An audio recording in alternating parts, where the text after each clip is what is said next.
Hello friends, welcome back on the YouTube platform अंग्रेजी academy. Friends, आज हम are K Narayan के MCQs most important multiple choice questions को discuss करेंगे।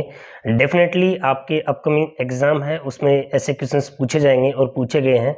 तो चलिए स्टार्ट करते हैं। First question, in which novel does R K Narayan focus on family planning. Family planning के ऊपर आर के नारायण का ऐसा कौन सा नोवेल है जिसके ऊपर वो फोकस करता है?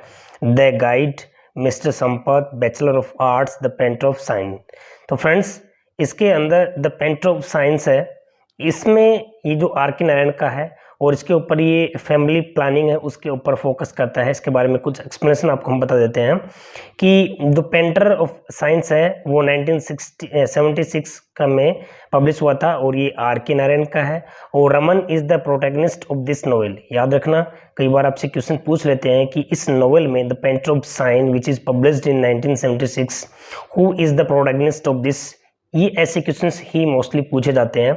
तो प्लीज रिमेंबर, रमन है वो इसका प्रोटैगनिस्ट इस नोवेल में, और जो डेजी है वो एक इंटेंस यंग वुमेन है जिसके अंदर involve in a family planning campaign. वो किस में रहती है? एक फैमिली प्लानिंग कैंपेन के अंदर इन्वॉल्व रहती है। तो फ्रेंड्स, इन दो का नाम आपको डेफिनेटली लर्न रखना है। फर्स्ट है रमन और दूसरा है इसमें डेजी। रमन तो क्या है, एक इस नोवेल का प्रोटैगनिस्ट है और डेजी है वो एक यंग वुमन है और वो एक फैमिली प्लानिंग कैंपेन का उसमें वो इन्वॉल्व रहती है। 1976 में पब्लिश हुआ था और आर के नारायण का ये लिखा हुआ है। तो ये चीजें नॉर्मली आपको याद रखनी है। The next question is, in R K Narayan's novel the guide we came across a dancer. Came across means to meet suddenly. Okay, what is her name? अचानक एक डांसर से मिलना होता है और उसका नाम क्या है? तो previously I explain very well. Daisy आता है इसमें, ओके, भारती आता है, रोजी आता है और सावित्री। तो फ्रेंड्स, द गाइड की बात कर रहे हैं। जो डेजी था वो किस में था? आपका द पेंटर ऑफ साइंस है उसमें, और यहाँ हम बात कर रहे हैं द गाइड की। तो फ्रेंड्स, रोजी, योर आंसर इज रोजी। फ्रेंड्स, इसके बारे में आपको बताता हूँ कि द गाइड है 1958 में ये इंग्लिश के अंदर Indian author are K Narayan के द्वारा लिखा गया था। किसमें? 1958 में। और ये नोवेल जो क्या डिस्क्राइब करता है? Transformation of the protagonist Raju. Raju इसका प्रोटैगनिस्ट होता है और वो लास्ट में एक टूर गाइड होता है और वो किस में चेंज हो जाता है? लास्ट में एक स्पिरिचुअल गाइड के रूप में चेंजेस हो जाता है। इसमें इसकी स्टोरी है, कहानी है। एक राजू है वो एक टूरिस्ट गाइड होता है, ओके, और वो लास्ट में किस में चेंजेस हो जाता है? एक स्पिरिचुअल गाइड में। तो फ्रेंड्स, याद रखना, Raju in the beginning falls in love with a beautiful dancer. तो डांसर का नाम क्या है? रोजी है। The wife of archaeologist Marco, और ये आर्कियोलॉजिस्ट मार्को है उसकी पत्नी है। कौन? डोजी। तो ये इन चीजों को याद रखना है। राजू है, रोजी है, फिर ये किसकी पत्नी थी? रोजी। ये एक ब्यूटीफुल डांसर थी और ये the wife of archaeologist Marco, ये इसकी पत्नी थी। और ये राजू लास्ट में एक होता क्या है? एक टूरिस्ट गाइड होता है, वो लास्ट में किस में चेंज होता है? ये एक स्पिरिचुअल गाइड में चेंजेज हो जाता है। तो फ्रेंड्स, ये नॉर्मली इसके बारे में आपको लर्न करना है। Savitri is the heroine of. Savitri है वो इसमें किस चीज में, कौन से नॉवल में है वो एक हीरोइन होती है इसमें? तो फ्रेंड्स, द डार्क रूम, इसका आपका आंसर क्या आएगा? The dark room. The English teacher, the painter of science, the bachelor of art, इनमें होकर वो एक हीरोइन है, वो किस में है? द डार्क रूम में है। तो your right answer is a. अब इसके बारे में देखिए, डार्क रूम है वो एक 1938 में लिखा गया है Indian author are K Narayan के द्वारा। कब लिखा गया? 1938 में। और dark room, the dark room इसका नाम था। सावित्री है वो एक true symbol of traditional Indian womanhood, एक सिंबल है एक उसके रूप में, ट्रेडिशनल इंडियन वुमनहुड के रूप में। Savitri who is palace in the dark room, यानी कि एक किचन है, उस किचन को शो किया गया है कि ये एक डार्क रूम है। Is a timid, silent, suffering and sacrificing Indian wife. ये इसको में जो हीरोइन है सावित्री, इस डार्क रूम जो नोवेल है जो 1938 में लिखा गया है उसमें ये एक हीरोइन है सावित्री जिसका एक प्लेस है, वो कौन सा प्लेस है, द डार्क रूम, जो एक किचन को शो किया गया है। और उसको कैसा शो किया गया है, इस हीरोइन को, टिमिड, कायर जिसको हम बोलते हैं, silent, suffering and sacrificing Indian wife है, वो इसको एक सिंबल के रूप में शो किया गया है इसके अंदर। तो फ्रेंड्स याद रखना, द डार्क रूम है वो इसका आंसर है। Next question is R K Narayan goat the साहित्य अकेडमी अवार्ड इन 1960। 1960 में आर के नारायण को साहित्य अकेडमी अवार्ड मिलता है, वो किस चीज़ के लिए मिलता है बोलिए? Swami and friends, the financial expert, waiting for the Mahatma and the guide. तो फ्रेंड्स द गाइड है, उसके लिए आर के नारायण को 1960 में साहित्य अकेडमी अवार्ड मिलता है लिटरेचर में। तो फ्रेंड्स देखिए, याद रखना, आर के नारायण वॉन साहित्य academy award for the guide, और मिलता किसके लिए? द गाइड के लिए मिलता है, ये याद रखना, जो 1960 में इनको मिलता है। Next question, which work of R K Narayan is a travelogue in which his younger brother R K Laxman. देखिए आर के लक्ष्मण है, वो किसका भाई? आर के नारायण का यंगर ब्रदर है और एक फेमस कार्टूनिस्ट है। हैज़ गिवन द स्केचेज, उसने किस चीज़ के स्केचेस दिए हैं? किस में दिए हैं? कौन सी जो वर्क है उसमें दिए हैं? The painter of sign, the emerald route, my dateless diary, Swami and friends. तो फ्रेंड्स इसमें जो आर के नारायण का भाई है आर के लक्ष्मण, वो एक फेमस कार्टूनिस्ट है और उन्होंने उनका जो वर्क है कौन सा? एमरल्ड रूट, उसमें स्केचेस दिए हैं। देखिए फ्रेंड्स यहाँ पे क्या है, एमरल्ड रूट है वो एक ट्रेवल लॉग है, आर के नारायण के द्वारा पब्लिश किया हुआ है और 1980 में।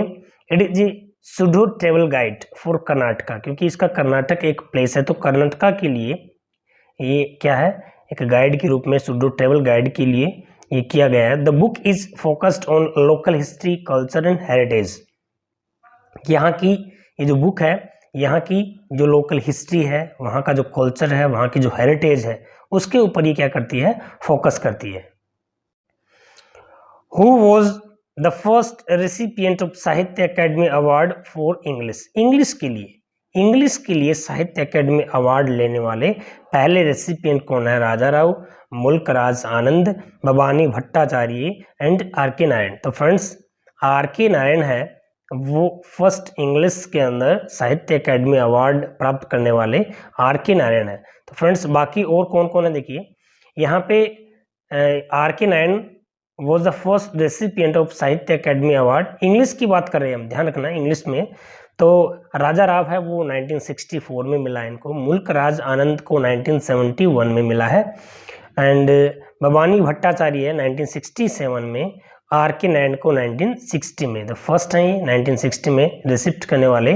तो फ्रेंड्स इनकी भी डेट आपको याद रखना, राजा राव को 1964 में, मुल्कराज आनंद को 71 में एंड भवानी भट्टाचार्य को 1967 में और आर के नारायण को 1960 में क्या मिला है? साहित्य अकेडमी अवार्ड। तो फ्रेंड्स इनको याद रखना अच्छे से। Next question, where is R K Narayan's imaginary town Malgudi located? एक इमेजिनरी टाउन मालगुडी है, वो कहाँ पर लोकेटेड है? एक्चुअल में जो आर के नारायण है वो खुद मैसूर से हैं, इसलिए एक मालगुडी जो है वो तो एक फिक्शनल टाउन है इनका, और वो कहाँ पे ये लोकेटेड रखते हैं? खुद मैसूर से हैं।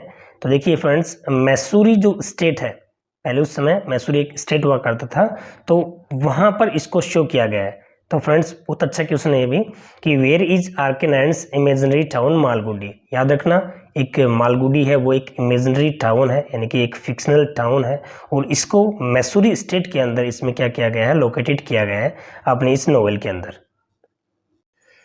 Next one is in one of R K Narayan's novel the hero dies a ruined man, not because he wants to die, but circumstances so conspire that the only alternative before him is to become a martyr. Which novel? कौन सा novel में जिसमें hero मरता नहीं है? Okay तो mister Sampath, guide, the dark room, bachelor of art, कौन सा एक नोवेल है? तो फ्रेंड्स इसमें आपका क्या हुआ कि इसमें जो गाइड है इसी के अंदर जो आर के नारायण का नोवेल है गाइड, उसमें the hero dies a ruined man, not because ruined man को डाइज कर देता है इसलिए नहीं, ही वांट्स टू डाई कि वो मरना चाहता है। ओके तो ये जो है एक अच्छा इंपॉर्टेंट क्वेश्चन बनता है, तो फ्रेंड्स इसको भी याद रखना है। इसमें क्या होता है, द गाइड है वो 1958 में लिखा गया आर के नारायण के द्वारा, एक नॉवेल है। This novel describe the transformation of the protagonist, जैसे मैंने अभी आपको एक्सप्लेन किया था कि वो एक राजू है, वो इसके अंदर प्रोटैगनिस्ट होता है और वो एक टूरिस्ट गाइड होता है, और लास्ट में वो किस में चेंजेज होता है, टूरिस्ट गाइड से एक स्पिरिचुअल गाइड के में वो ट्रांसफॉर्म हो जाता है, चेंजेज हो जाता है वो। नेक्स्ट क्वेश्चन है friends, most of novels of R K Narayan are set in, R K Narayan की जो अधिकतर जो नॉवेल है वो किसमें सेट है, मद्रास, मालगुडी, स्लेम, मोनो माजरा। तो फ्रेंड्स यहाँ पे इसकी जो अधिकतर हैं वो मालगुडी में इसकी क्या है, सेट हैं आर के नारायण की जितने भी, मालगुडी में। फ्रेंड्स आप जानते हो कि इनके ऊपर एक फिल्म भी बनी हुई थी 1965 में, कौन सी, द गाइड है, उसी की बेसिस पे एक फिल्म बनी थी, देवानंद उसमें हीरो थे, 1965 में वो मूवी बनी हुई थी। नेक्स्ट क्वेश्चन है friends, Narayan created the fiction town of Malgudi which is similar to, यानी कि मैंने आपको बताया था कि मालगुडी जो है वो एक फिक्शनल टाउन है और वो मैसूरी में लोकेटेड है, तो वो एक फिक्शनल टाउन है, वो किस से सिमिलर है, जियोफ्रे चौसर का कैंटरबरी, अलेक्जेंडर पोप का लंदन, टी.एस. इलियट की वेस्टलैंड एंड थॉमस हार्डी का वेसेक्स। तो देखिए फ्रेंड्स इसमें थॉमस हार्डी हैं, उनका जो वेसेक्स है उसमें सिमिलर है, क्योंकि उन वेसेक्स भी एक क्या है, इमेजिनरी प्लेस है। एक थॉमस हार्डी का set of all of his major novel in the south and south west of England. Friends ध्यान रखना, थॉमस हार्डी के भी जो भी नॉवेल हैं वो भी एक उस पर साउथ और साउथ वेस्ट है इंग्लैंड के अंदर उस पर, और वो जो एरिया है कौन सा, साउथ और साउथ वेस्ट का, वो उसने एक फिक्शनल के रूप में क्या माना, वेसेक्स माना है, तो वो एरिया वेसेक्स कहलाता है। उसी तरह से ये मालगुडी भी है, वो एक क्या है आपका, एक इमेजिनरी है, फिक्शनल है, और वो इसमें ही क्या करता है, मिलता है थॉमस हार्डी के वेसेक्स में मालगुडी का, ये जो आपका मालगुडी जो प्लेस है जो मैसूरी स्टेट के अंदर शो किया गया है वो। Okay friends, next question, gram Greene had developed friendship with, friends देखिए ग्राम ग्रीन के फ्रेंडशिप से ही जो आर के नारायण है उनके जो वर्क्स हैं वो पब्लिश हुए थे। फर्स्ट ऑफ ऑल 1935 में इनकी क्या हुई थी, फर्स्ट जो मुलाकात हुई थी किससे, ग्राम ग्रीन ने, उसी के बाद में उन्हीं के सहयोग से आर के नारायण की जितने भी वर्क्स थे वो पब्लिश हुए थे। अदरवाइज इन्हों को पता नहीं था और इन्होंने वर्क्स बहुत सारे लिख रखे थे, लेकिन जैसे ही 1935 में ग्राम ग्रीन से इनकी दोस्ती होती है वो लास्ट तक चलती है, और उनके बाद में ही इनके जो जितने भी वर्क्स हैं, नॉवेल्स हैं, वो सारे के सारे पब्लिश हुए थे। तो the right answer is R K Narayan, B आ जाएगा। हेनरी ग्राम ग्रीन है, वो एक इंग्लिश राइटर और जर्नलिस्ट थे, और Graham Greene had developed friendship with R K Narayan, ये याद रखना कि वो एक राइटर थे और एक जर्नलिस्ट, दोनों थे वो। R K Narayan got immense recognition in the west through his novel, कौन से नॉवेल से उनको एक बहुत ही ज़्यादा पसंदी मिली थी, waiting for the Mahatma, the painter of sign, the English teacher, the vendor of sweets. तो फ्रेंड्स इसमें the English teacher, the right answer is C, English teacher की वजह से ही उनको बहुत ज़्यादा पब्लिसिटी मिली थी। इंग्लिश टीचर है वो 1945 में लिखा गया नॉवेल है आर के नारायण के द्वारा, और इस नॉवेल में आर के नारायण की जो पत्नी है राजम, उसको डेडिकेटेड है। R K Narayan got immense recognition in the west through this novel, इस नॉवेल से जो उनकी पत्नी है उसको डेडिकेट किया इन्होंने, जिसका नाम है राजम, और उसी की वजह से द इंग्लिश टीचर की वजह से ही इनको बहुत ज़्यादा पब्लिसिटी मिली थी इनको। Next question, which of the following contents R K Narayan's US travel memories, US travel memories है आर के नारायण इनके वर्क्स के, वो किस चीज़ में कंटेंट है, lovely roads, my dateless diary, an astrologer's day and other short stories, a horse and two words. R K Narayan की कौन सी जो मेमोरी जहाँ पे थी, आर के नारायण जो यूएस गए थे फर्स्ट बार, वो ट्रेवल करते हैं तो वहाँ की जो मेमोरीज हैं वो किसके अंदर, देखिए फ्रेंड्स माई डेटलेस डायरी, इसके अंदर क्या है कि एक collection of autobiographical essay by R K Narayan published in 1960, यानी नाम क्या है, माई डेटलेस डायरी। ओके, ये एक क्या है, ऑटोबायोग्राफिकल एसे का कलेक्शन है जो आर के नारायण के द्वारा 1960 में पब्लिश किया हुआ था। This book was the result of a diary writing that is maintain during his visit to the United State. जब उन्होंने विजिट किया था 1956 में, यूनाइटेड स्टेट का उन्होंने विजिट किया था, तो उसी विजिट के दौरान उन्होंने जो भी अपना लिखा उनका रिजल्ट है ये चीज़ें। ओके, इसके अंदर क्या करते हैं ये, this book is based on the author's interaction with US people के लोग वहाँ पे थे, यूएस जो पीपल थे उनके साथ में जो उनका इंटरेक्शन था उनके बारे में इन्होंने इसमें लिखा है। तो the right answer is B, my dateless diary. Next question, name the writer of the painter of sign. The painter of sign अभी हमने देखा था किसके द्वारा लिखी गई थी, आर के नारायण के द्वारा। किसके द्वारा, आर के नारायण के द्वारा, और ये नोवेल है वो 1976 में लिखा गया था, the painter of sign. Next question, in which of the following words of R K Narayan his famous cartoonist brother R K Laxman has given sketches. R K Narayan का जो कौन सा वर्क्स है जिसमें उसके ब्रदर एक जो फेमस कार्टूनिस्ट थे उन्होंने स्केचेस दिए हैं, Malgudi days, the painter of sign, bachelor of arts, emerald route. Friends, हमने देखा था कि द एमराल्ड रूट है उसी के अंदर इन्होंने क्या किया था, अपने जो स्केचेस दिए थे। और ये कब पब्लिश हुआ था, द एमराल्ड रूट है वो एक ट्रेवल लॉग है जो आर के नारायण का 1980 में पब्लिश हुआ था। इसके अंदर क्या है, it is a pseudo travel guide for Karnataka के लिए एक ये सुडो ट्रेवल गाइड के लिए पब्लिश किया गया था। और ये बुक है जो है वो वहाँ की जो लोकल हिस्ट्री है, कल्चर है, वहाँ का हेरिटेज है, वो उस पर क्या करता है, इस पर फोकस किया गया। तो फ्रेंड्स, इस तरह से जो इम्पोर्टेंट क्वेश्चन बनते हैं वो हमने लिए। आई होप आपको समझ आए होंगे। Thanks for watching it.